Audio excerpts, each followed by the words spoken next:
दरम्यान विजय वडेट्टीवार यांनी एसआयआर प्रक्रियेवर आपली प्रतिक्रिया दिली।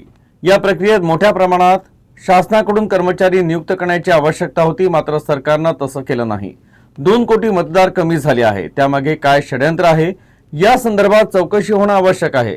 मात्र आता भारतीय जनता पक्षाकडून एसआयआर करताना अल्पसंख्याक लोकांना टार्गेट करून ही प्रक्रिया करण्यात आल्याचा आरोप असल्याचंही वडेट्टीवार म्हणाले। सरकार आणि यांच्या मोदी सरकारने एसआयआर करताना पर्टिक्युलर अल्पसंख्याक लोकांना टार्गेट करूनच हा एसआयआर केला असा आमचा स्पष्ट आरोप आहे। ते मतदार यांचे विरोधातले जे काही जिथे पॉकेट आहे तिथे एसआयआर मधून तशा पद्धतीनं नाव वगळता येईल, त्यामुळेच त्या अनेक प्रकारच्या त्यामध्ये अटी शर्ती घातल्या आणि आज आता 2002 मध्ये मतदार यादीमध्ये नाव असायला पाहिजे।